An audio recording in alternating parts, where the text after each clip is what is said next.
Assalamualaikum warahmatullahi wabarakatuh. Selamat pagi, salam sejahtera bagi kita semua. Yang terhormat, Kepala Biro Operasional Pengawasan Penyidikan Polres Banjarnegara. Yang kami hormati, Kepala Bidang Pemberdayaan Perempuan dan Perlindungan Anak, Dinas Sosial Pemberdayaan Perempuan dan Perlindungan Anak. Yang kami hormati, Ketua KPU dan segenap anggota KPU Kabupaten Banjarnegara. Yang kami hormati, Sekretaris KPU Kabupaten Banjarnegara beserta jajaran. Marilah kita panjatkan puji syukur atas kehadirat Allah Subhanahu wa Ta'ala, karena atas limpahan karunia dan rahmatnya kita semua dapat berkumpul pada hari ini, Rabu tanggal 22 Oktober tahun 2025, bertempat di kantor KPU Kabupaten Banjarnegara dalam acara sosialisasi dan pendidikan tentang pencegahan kekerasan seksual bagi seluruh pegawai di lingkungan kantor Komisi Pemilihan Umum Kabupaten Banjarnegara. Bapak Ibu yang kami hormati, selanjutnya adalah sambutan dari Ketua KPU Kabupaten Banjarnegara. Untuk itu kepada Bapak Muhammad Syarif Sabtowiyogo, disilahkan. Terima kasih. Assalamualaikum warahmatullahi wabarakatuh. Selamat siang, salam sejahtera dan salam sehat untuk kita sekalian. Alhamdulillah hari ini kita bisa berkumpul di sini.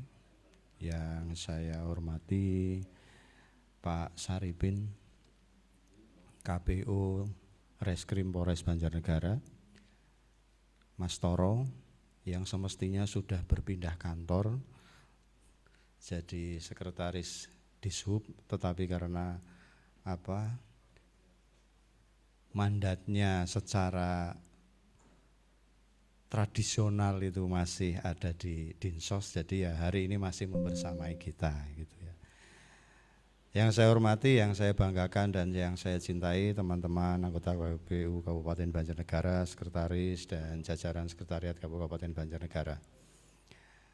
Marilah sama-sama kita menyampaikan rasa syukur kehadirat Tuhan Yang Maha Esa, Tuhan Yang Maha Kuasa, karena hanya dengan kuasa-Nya lah hari ini kita bisa bertemu, bersua, berkumpul dan mengikuti kegiatan yang sudah kita rencanakan. Bapak Ibu sekalian, terutama sekali kepada narasumber kita, Pak Saripin, Mas Toro, yang sebenarnya kalau bagi saya bukan orang baru begitu ya. Kami sudah sering bekerja sama, bersinergi kalau dengan Pak Saripin ya sewaktu di Polsek Batur ya. Dengan Pak Padang ya, kemudian lanjut ke Punggelan dan seterusnya begitu ya. Kalau Mas Toro ini tetangga desa, saudara, teman sekolah, adik kelas gitu ya.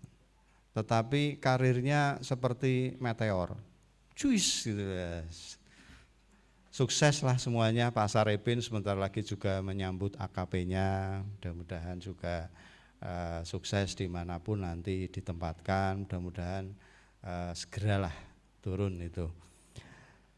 Baik, hari ini sebenarnya kita akan belajar bersama Mas Toro, Pak Saripin. Jadi kami sudah diamanai dan sudah diajarin dan dididik lah sebenarnya oleh KPU RI melalui KPU Provinsi untuk melakukan upaya-upaya pencegahan kekerasan seksual di internal atau di lingkungan KPU Kabupaten Banjarnegara.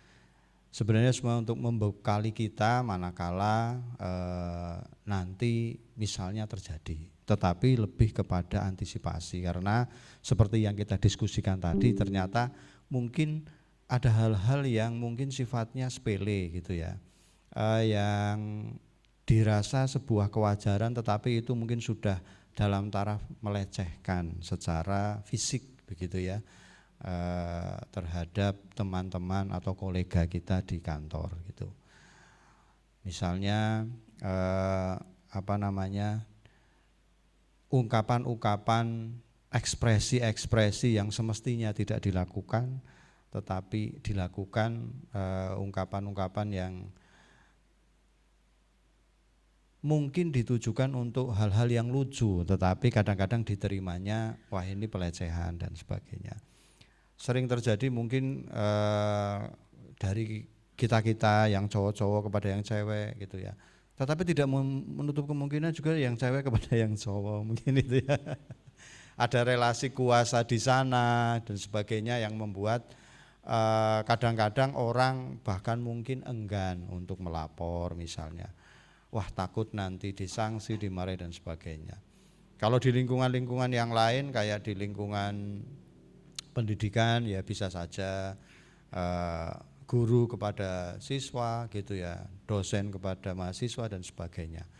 Atau di tempat-tempat yang lain, pimpinan kepada bawahan dan sebagainya. Nah ini tindak lanjut atau langkah konkret kami untuk mewujudkan semuanya dalam arti upaya-upaya pencegahan agar kedepannya tidak terjadi hal yang sedemikian.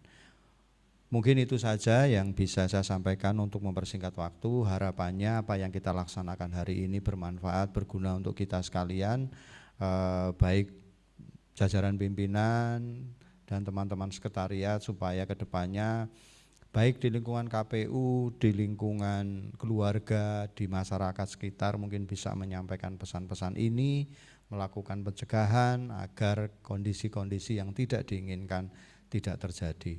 Dan kemudian bisa mengambil tindakan yang tegas sesuai dengan regulasi, misalnya nanti kondisi tersebut terjadi. Itu saja yang bisa saya sampaikan. Mudah-mudahan kegiatan ini bisa berjalan dengan lancar, teman-teman mengikuti dari awal sampai akhir dengan baik, dengan tertib. Nanti kalau ada hal-hal yang ingin ditanyakan, langsung ditanyakan saja, karena narasumber kita yang hadir hari ini adalah orang-orang yang expert di bidangnya. Itu saja. Saya akhiri. Assalamualaikum warahmatullahi wabarakatuh.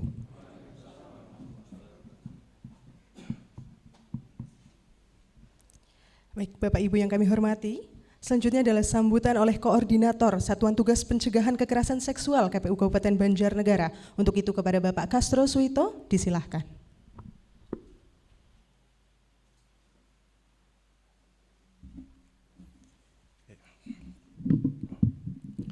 Assalamualaikum warahmatullahi wabarakatuh.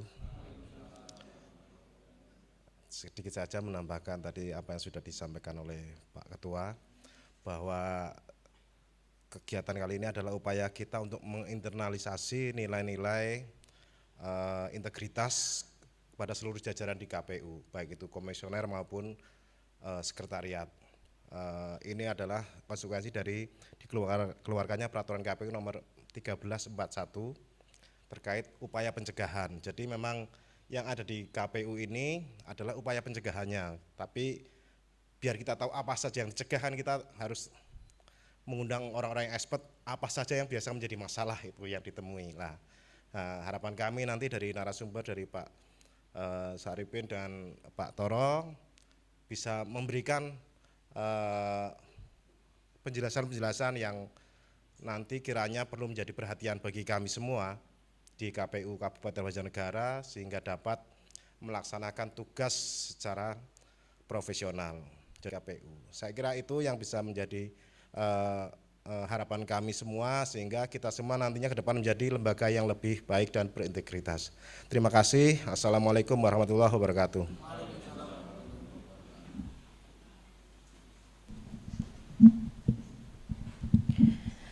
Baik Bapak Ibu hadirin yang kami hormati, memasuki acara inti pada pagi hari ini, namun terlebih dahulu kami akan mempersilahkan kepada moderator dan narasumber untuk dapat naik ke atas panggung menempati tempat yang telah disediakan. Untuk itu berkenan kepada Kepala Biro Operasional Pengawasan Penyidikan Polres Banjarnegara, Kepala Bidang Pemberdayaan Perempuan dan Perlindungan Anak Dinas Sosial Pemberdayaan Perempuan dan Perlindungan Anak, dan Ketua Divisi Hukum dan Pengawasan selaku anggota pencegahan kekerasan seksual KPU Kabupaten Banjarnegara untuk naik ke atas panggung. Masuki acara inti pagi hari ini, yakni sosialisasi dan pendidikan tentang pencegahan kekerasan seksual bagi seluruh pegawai di lingkungan Kantor Komisi Pemilihan Umum Kabupaten Banjarnegara, yang akan dipandu langsung oleh moderator kita pagi hari ini, yakni Ibu Ratna Wulandari Agustiningsih selaku Kepala Subbagian Teknis Penyelenggaraan Pemilu dan Hukum. Untuk itu waktu sepenuhnya kami persilahkan. Baik, terima kasih. Assalamualaikum warahmatullahi wabarakatuh. Yang terhormat Ketua KPU Kabupaten Banjarnegara beserta anggota, kemudian Kepala Bidang PPPA Dinsos Pemberdayaan Perempuan dan Perlindungan Anak Kabupaten Banjarnegara Bapak Kuswantoro, kemudian Kepala Biro Operasional Pengawasan Penyelidikan Polres Banjarnegara Bapak Ibtu Saripin SH, kemudian Bapak Muhammad Kolil Sa'roni sebagai Kadif Hukum dan Pengawasan KPU Kabupaten Banjarnegara. Pada pagi hari ini saya akan memandu acara sosialisasi pendidikan tentang pencegahan kekerasan seksual bagi seluruh pegawai di lingkungan Komisi Pemilihan Umum Kabupaten Banjarnegara, yang pada pagi hari ini kita sudah hadir 2 narasumber, satu dari Polres dan kemudian satu dari Dinsos PPPA. Nah, seperti yang sudah kita ketahui bersama bahwa di KPU itu ada produk hukum yaitu PKPU nomor 1341 tahun 2024 tentang pencegahan seksual di KPU, KPU Provinsi dan KPU Kabupaten Kota. Nah, ini sebelum kita masuk dari kedua narasumber yang sudah hadir, maka akan ada pengantar dari Kadif Hukum KPU Kabupaten Banjarnegara yang akan menyampaikan apa sebenarnya isi dari regulasi terkait dengan pencegahan seksual yang ada di KPU. Untuk itu kepada Bapak Muhammad Kolil Sa'roni sebagai Kadif Hukum dan Pengawasan KPU Kabupaten Banjarnegara, waktu dan tempat kami persilakan Bapak. Izin Mbak. Assalamualaikum warahmatullahi wabarakatuh. Selamat pagi, salam sejahtera untuk kita sekalian. Yang saya hormati Ketua dan anggota KPU Kabupaten Banjarnegara, yang saya hormati kedua narasumber dari Polres dan Dinsos PPPA Kabupaten Banjarnegara, dan yang saya hormati moderator yang pagi hari ini nampak cerah ya dibandingkan yang lalu-lalu begitu. Yang saya hormati Bapak Ibu sekalian yang hadir pada kegiatan pagi hari ini. Tentu Bapak Ibu sekalian, Pak Saripin dan Pak Toro, perlu kami sampaikan bahwa tadi sudah disinggung kaitannya dengan produk hukum KPU. Jadi kalau boleh saya betulkan, itu bukan PKPU, itu keputusan ya. Produknya adalah keputusan KPU nomor 1341 atau 1341 tentang pencegahan kekerasan seksual di lingkungan KPU RI, KPU Provinsi dan KPU Kabupaten Kota. Nah, apa yang kemudian menjadi dasar dari terbitnya keputusan KPU dimaksud bahwa semangat KPU dalam hal memberikan guidance tadi terhadap seluruh pegawai bahkan unsur pimpinan dalam rangka menetralisasi tindakan kekerasan seksual di lingkungan satker masing-masing begitu. Nah, maka terbitlah keputusan tersebut. Terhadap keputusan tersebut, Bapak Ibu sekalian, ini kan sesungguhnya kalau teman-teman yang menjadi audiens pada hari ini itu sudah pernah melihat, setidaknya syukur-syukur sudah pernah membaca. Jadi kalau kemudian saya tanya hari ini siapa yang sudah membaca keputusan 1341 itu, kira-kira siapa yang berani mengacungkan diri? Berarti belum pernah membaca semua keputusan 1341 judulnya ya. Jadi kalau kemudian Bapak Ibu sekalian sudah baca judulnya, ini saya akan kasih tahu batang tubuhnya. Jadi batang tubuhnya di keputusan 1341 itu kemudian menjadi dasarnya adalah paling tidak di situ ada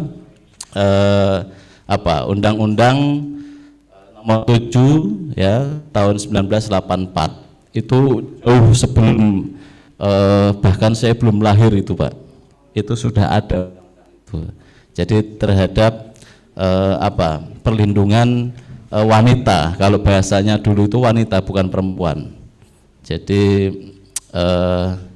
bagaimana kemudian negara itu menempatkan wanita itu menjadi sosok yang dilindungi, kira-kira begitu, sehingga terbit undang-undang itu.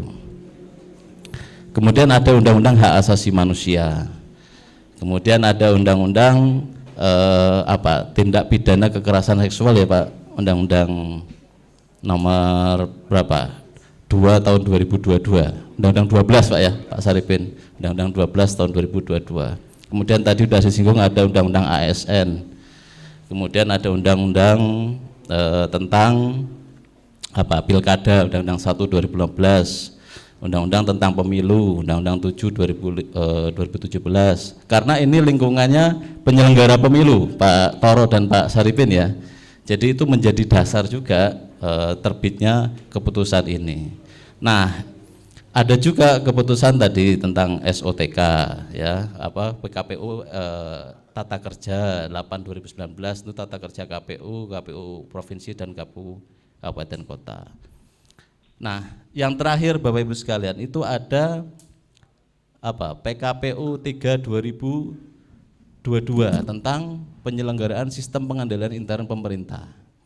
Pak Saripin dan Pak Toro, jadi di lingkungan KPU itu kita juga menyelenggarakan sistem pengendalian intern pemerintah sebagaimana kementerian lembaga yang lain sebagai bagian dari semangat untuk tata kelola pemerintahan yang baik, kira-kira begitu.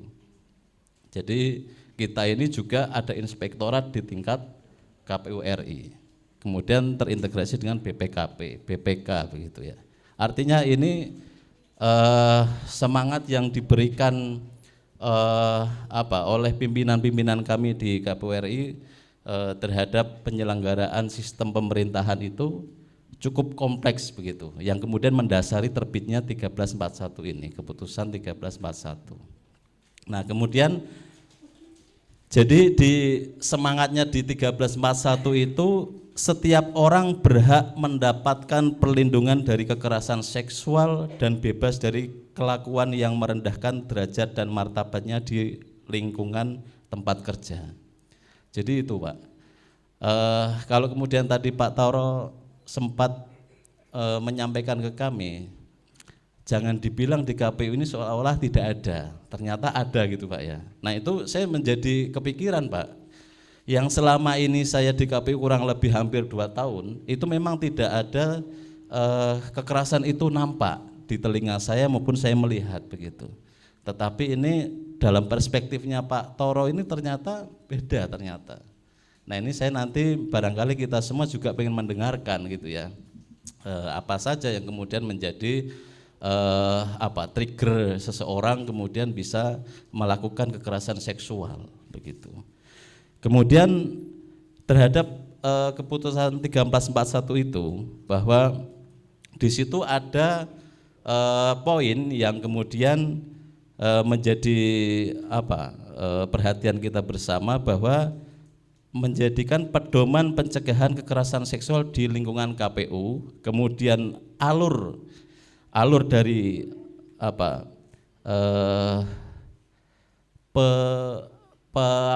pencegahan, alur daripada penanganan pelanggaran kekerasan seksual itu ada termuat di keputusan 1341 itu. Jadi bagaimana kemudian kalau kami ini di kabupaten kota itu bagian dari jaring informasi. Jadi jaring informasi itu kepanjang tanganan dari KPU provinsi sebagai satgas kekerasan seksual. Kita kemudian menerima aduan, menerima laporan dari teman-teman pegawai begitu yang kemudian menjadi korban kekerasan seksual. Nah, tadi sudah disinggung Pak Ketua juga bahwa itu erat kaitannya dengan relasi kuasa. Nah, pemahamannya kalau relasi kuasa tentu kalau orang yang memiliki jabatan lebih tinggi bisa jadi akan melecehkan pegawai yang kemudian di bawah kita, kira-kira begitu ya Pak ya. Nah, ini menjadi concern dari keputusan 1341 itu. Kemudian di situ ada juga lampiran terkait formulir. Nah, terhadap nanti kalau ada orang yang melapor, orang yang mengadu, kita sediakan formulir. Tujuannya apa? Kita akan mengetahui siapa pelapornya. Kan pelapor itu bukan hanya orang yang menjadi korban, tapi keluarga korban bisa, bahkan minta perangkat desa, atau bahkan dia menunjuk kuasa hukum, kan begitu Pak ya. Nah, itu terhadap laporan itu kami sudah menyediakan formulir atau form untuk diisi yang kemudian menjadi bentuk kekerasannya, disebutkan di situ siapa pelapornya, kapan kejadiannya dan seterusnya, sehingga kami di kabupaten kota ini Pak Saripin bisa menindaklanjutinya untuk diteruskan ke Satgas KPU Provinsi. Nah, Satgas KPU Provinsi itu akan menindaklanjuti terhadap laporan tersebut, apakah benar begitu terhadap laporan tersebut, kemudian ditindaklanjutinya. Ini yang paling penting. Jadi teman-teman sekalian, ketika ada kejadian itu kemudian sudah kami laporkan ke KPU Provinsi begitu, di Satgas KPU Provinsi, kemungkinannya bisa dilanjutkan ke KPU RI ya, dilaporkan ke KPU RI, bisa jadi dilaporkan ke DKPP, bisa jadi dilaporkan ke APH, aparat penegak hukum, yaitu kepolisian ya. Sehingga terhadap rekomendasi atau tindak lanjut dari penanganan, penyelesaian kekerasan seksual di lingkungan KPU itu bisa direkomendasikan tadi. Nah, bisa jadi kalau kemudian kita buka data, Mas Panji bisa dibukakan, itu ada beberapa kejadian di KPU kabupaten kota di luar daerah Banjarnegara, kira-kira begitu.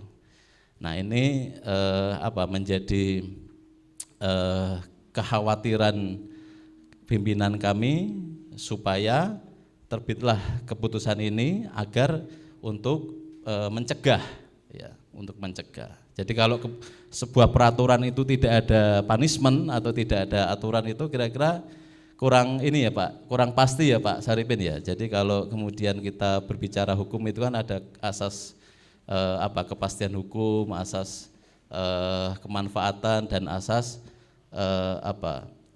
kepastian, kemanfaatan, dan keadilan begitu ya.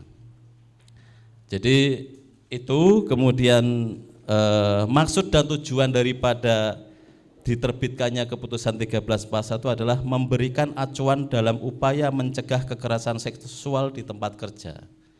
Kemudian mewujudkan lingkungan kerja yang kondusif, harmonis, aman, nyaman, dan bebas dari tindakan kekerasan seksual. Dan yang terakhir, membentuk satuan tugas Satgas di KPU kabupaten kota dan provinsi di masing-masing Satker.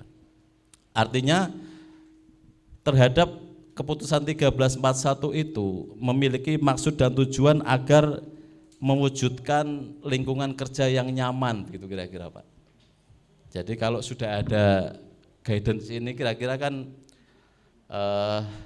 sepanjang ada atau tidak ada itu kan paling tidak sudah ada aturan nih, kira-kira begitu ya Pak.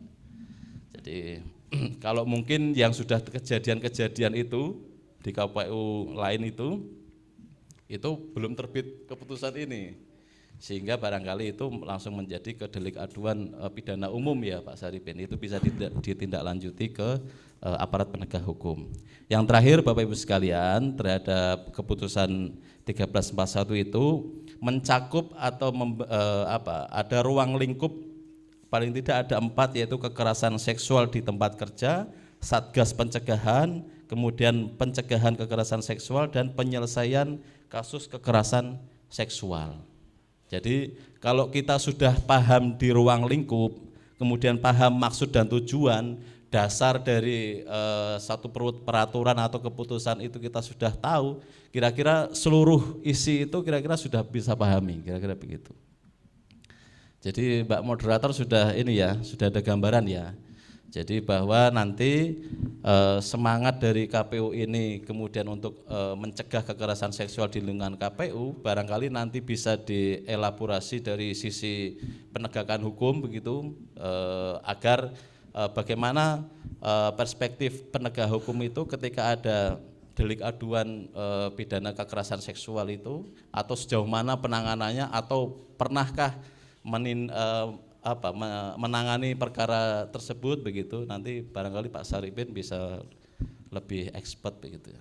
Dan barangkali dari Pak Toro kan dari sisi pendidikan pencegahannya ya, sehingga semangat kami Pak Saripin dan Pak Toro mudah-mudahan sesuai apa yang diharapkan kita semua pimpinan, jajaran pimpinan, bisa kemudian menjadi harapan kita bersama, dan itu kan bagian dari misinya Dinsos PPPA ya Pak ya, sehingga di lingkungan kerja maupun di masyarakat pada umumnya itu tidak ada kekerasan seksual. Dan yang terakhir saya ingin menyampaikan ke Pak Saripin dan Pak Toro, kalau kemudian teman-teman ini barangkali kan sudah tahu bahwa di lingkungan KPU Kabupaten Banjarnegara itu ada SK Pak. SK itu nomor 1 tahun 2025 tentang pembentukan jaring informasi. Tadi sudah sambutan itu Pak Castro sebagai koordinator, kemudian saya sebagai anggota, Bu Ratna ini sebagai anggota, Pak Sekretaris sebagai anggota, dan Pak Wahyu Joko Prasetyo itu sebagai anggota. Jadi masing-masing satker di 35 kabupaten kota di Jawa Tengah itu ada 5 anggota, yang itu secara legal formalnya sudah ada, sehingga dalam hal nanti ada pelaporan pengaduan kekerasan seksual itu kami yang menindaklanjuti, kira-kira begitu ya. Jadi barangkali di kegiatannya Pak Saripin atau Pak Toro itu ada kegiatan yang kemudian berkaitan dengan pendidikan kekerasan seksual, itu barangkali kita bisa menjadi bagian audiens begitu ya, untuk kemudian kita bisa sama-sama belajar atau mempelajari hal-hal yang kemudian barangkali nanti ada di lingkungan KPU. Begitu ya Bu Moderator ya. Jadi ini saya batang tubuhnya aja. Jadi kalau kira-kira di Mas Agus ini kurang lebih batang tubuhnya ya seperti itu ya, begitu. Jadi ada apa itu tadi sudah saya sampaikan. Nah, ini batang tubuhnya keputusan 1341 itu ada ini, ada itu tadi sudah saya sampaikan begitu ya. Dan selebihnya nanti mohon kepada dua narasumber untuk bisa mengelaborasi dari sisi penegakan hukum dan sisi pendidikan pencegahannya. Barangkali itu, kurang lebihnya mohon maaf. Billahi taufiq walhidayah. Wassalamualaikum warahmatullahi wabarakatuh. Waalaikumsalam warahmatullahi wabarakatuh. Baik, terima kasih kepada Pak Muhammad Khalil Sakroni yang sudah memberikan pengantar mengenai keputusan 1341 itu sebagai guidance buat kita semua. Nah, sekarang akan kita dengarkan, akan kita simak dari perspektif dari Dinas Sosial nggih Pak nggih, Pemberdayaan Perempuan dan Perlindungan, yang akan disampaikan oleh Bapak Kuswantoro, Sarjana Keperawatan, Kepala Bidang PPPA Dinsos PPPA Kabupaten Banjarnegara. Waktu dan tempat kami persilakan Bapak.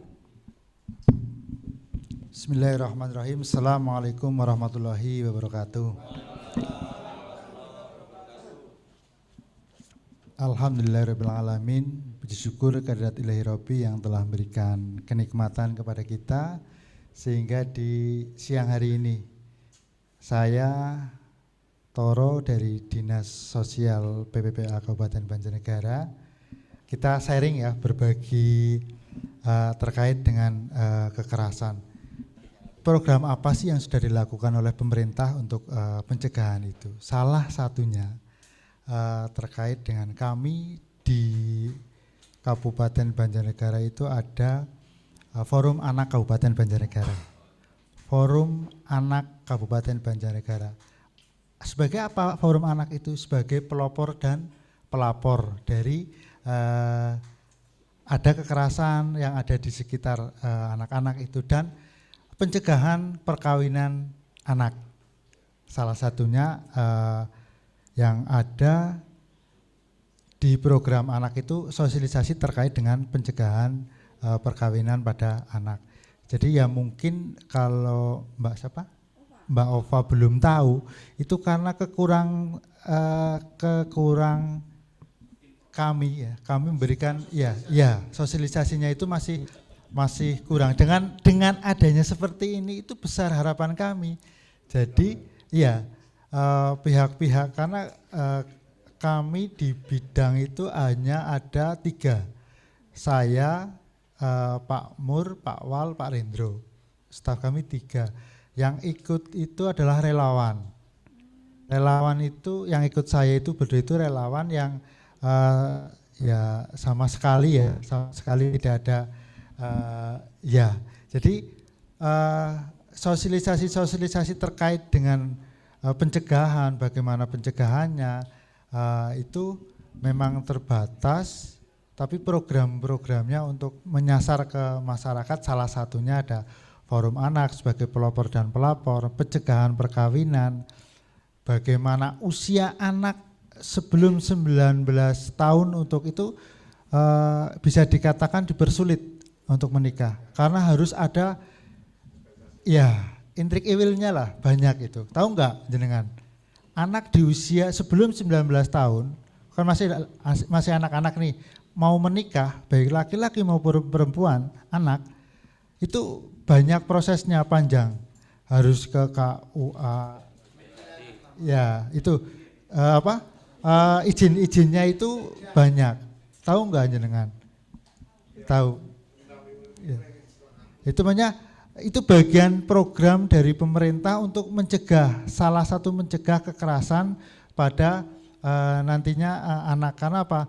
Ini adalah mata rantai ya, ada stunting, ya kan muncul nanti di situ anak stunting, bocah cilik, akhirnya terjadi bullying, ya kan? Sekolah dibully, akan terjadi kekerasan di situ. Jadi program dari pemerintah di situ sebenarnya sudah banyak, salah satunya pembentukan Forum Anak tingkat kabupaten, kecamatan.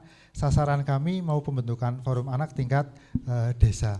Yang harapan kami nanti bekerja sama dengan ibu-ibu yang di desa, Dawasawisma, ibu penggerak PKK tingkat desa yang selama ini sudah kami lakukan itu. Terima kasih. Baik. Oh iya, masih ada satu lagi. Monggo, Pak.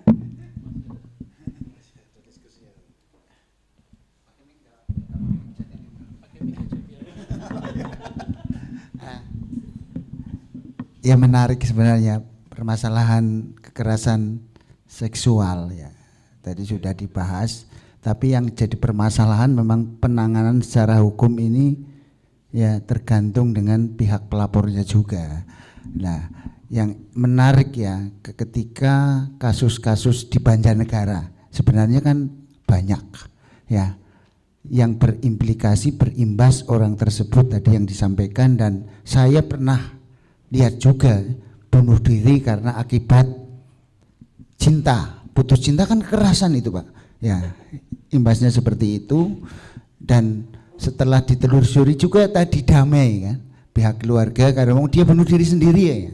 Tapi satu Pak pertanyaan, imbas dari kekerasan seksual dan si korban itu tadi ya secara moral dia kan sudah kehilangan martabatnya, kesusiaannya secara sosial tadi, dan orang tersebut bunuh diri. Nah itu proses hukumnya seperti apa? Karena kalau saya dengar itu memang dari pihak keluarga waktu itu juga ada istilah damai, dan saya juga waktu itu pemerintah kalau tidak salah PT4 juga ikut mendampingi dan sampai sekarang juga tidak ada kabar. Nah, itu berarti harus ada ya memang kesadaran bersama, baik terutama si korban ya, terutama si korban atau keluarga korban, karena jelas ya kekerasan atau intimidasi itu haram dalam Quran, jelas banget di surat An-Nur 33, yang melakukan kekerasan kan harus ditindas. Memang secara hukum mungkin dia selesai, tetapi secara hukum Allah tidak akan selesai. Mungkin itu, terima kasih. Nyambung Pak. Pak, Terima kasih sekalian, Pak Bambang. boleh Pak, izin Pak ya. Jadi ini kaitannya dengan hukum juga. Jadi kalau kita pernah belajar hukum itu, satu perbuatan itu kan paling tidak ada dua unsur Pak ya, ada perbuatan melawan hukum dan ada niat jahat, kira-kira begitu. Nah pertanyaannya, ketika kami misal nih sudah melakukan perbuatan melawan hukum tadi, melakukan tindak kekerasan baik verbal maupun fisik begitu, tetapi kita sebagai pelaku itu tidak punya niat jahat. Nah, paham? Jadi tidak ada unsur kesengajaan. Nah, apakah itu bisa diproses, ya kan? Jadi semisal saya ini nepuk pantatnya Pak Akrom nih, saya tidak ada unsur niat jahatnya. Nah, tetapi Pak Akrom ini enggak terima kan begitu, dilaporkanlah ke reskrim begitu. Nah, apakah itu bisa ditindaklanjuti sementara kita yang melakukan itu tidak punya niat jahat apapun begitu. Yang kedua, kalau kemudian kita lihat undang-undang TPKS tadi Pak, itu saya belum melihat ada unsur tindak pidana eksibisionis. Pak Saripin, kalau eksibisionis itu kan erat kaitannya dengan memperlihatkan kemaluan di muka umum, kira-kira begitu, atau di salah satu orang. Nah, apakah eksibisionis ini masuk kategori kekerasan seksual atau seperti apa, atau ada peraturan tersendiri? Dan kemudian barangkali dari Dinsos itu bisa ada satu kasus atau tidak terkait dengan eksibisionis itu, karena itu biasanya kaitannya dengan penanganan ataupun pendekatan persuasif ya, supaya tidak ada setelah eksibisionis mungkin kan ada seseorang yang barangkali bisa masuk ke ranah kekerasan seksual. Pernah nggak menangani atau ada salah satu hal concernnya Dinsos itu terhadap kasus eksibisionis itu? Barangkali itu Mbak Kasubag ya.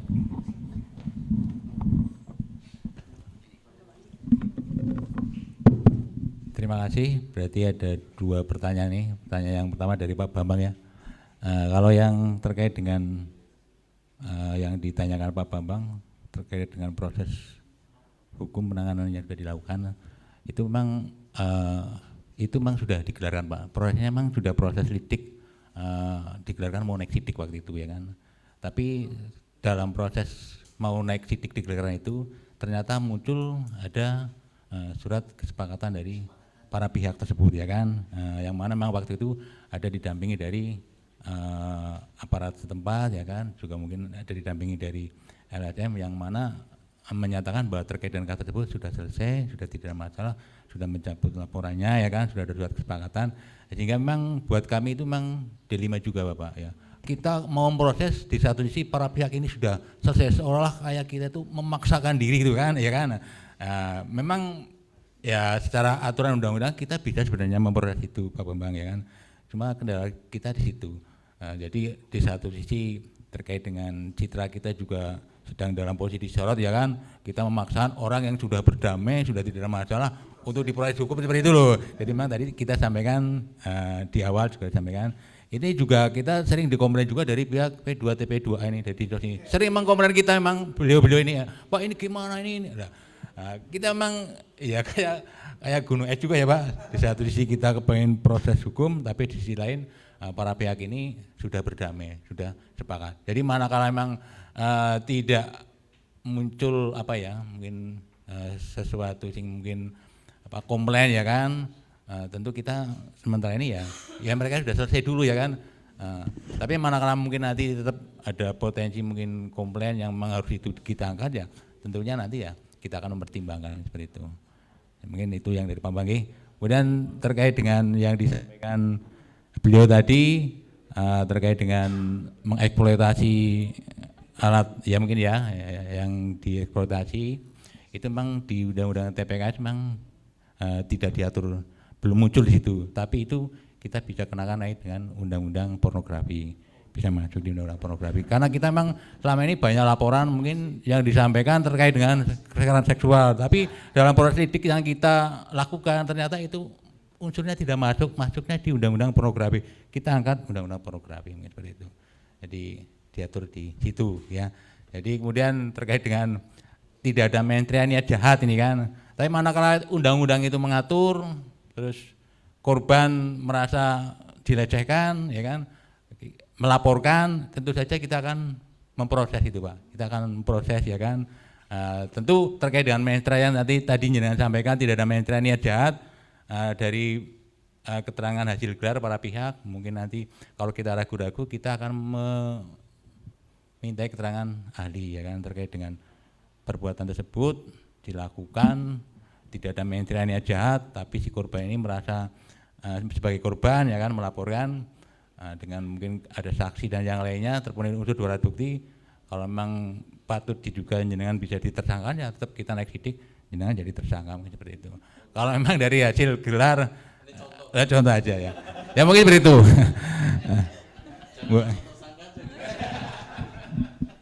Izin menambahkan terkait dengan itu kan perilaku ya Pak. Itu perilaku yang sudah tidak baik dari kami, apalagi itu pelakunya nanti anak-anak itu. Pelaku anak-anak dari kami Dinas Sosial PPPA khususnya di P2TP2A itu nanti ada pendampingan itu kan berarti kan ada perilaku yang tidak baik ya kan, perilaku tidak baik ya kami akan dampingi psikolog, ada psikolog klinisnya untuk mendampingi korban maupun pelaku itu Pak. Yang seyogianya hari ini sih selama ini untuk yang dewasa ada, tapi kalau yang anak-anak sudah pernah ada ya kami membuka auratnya itu di depan teman-temannya kayak gitu kan ya, berarti kan itu perilaku yang ya menyimpang ya, tetap baik korban maupun pelaku karena anak akan kami dampingi oleh psikolog klinisnya yang seharusnya hari ini katanya disponnya dari beliau Pak Kepala Dinas Sosial kan Bu Gones untuk mengisi, tapi nanti Bu Gones di tanggal selanjutnya ya gitu. Nanti lebih asik lagi dengan Bu Gonesnya. Ya. Terima kasih seperti itu. Karena Bu Gones bagian dari kami di P2TP2A. Jadi kami juga punya, mohon izin, punya pengacara, punya psikolog untuk pendampingan hukum. Dan mohon disampaikan kepada masyarakat luas, tidak ada biaya, gratis. Kalau ada petugas kami kok menarik biaya, laporkan ke kami atau ke saya. Terima kasih. Baik, terima kasih. Ada lagi pertanyaan? Cukup ya? Ada, cukup. Oke. Baik, kalau sudah cukup kita beri aplaus yang meriah untuk kedua narasumber kita. Sedikit yang memang bisa kita garis bawahi tadi ya Pak ya, kalau memang di lingkungan kerja itu biasanya terjadi kekerasan itu kekerasan verbal ya. Kekerasan verbal, kemudian harus ada pendampingan untuk korban sehingga hak-hak korban itu terpenuhi agar mencegah korban itu kemudian menjadi pelaku seperti itu.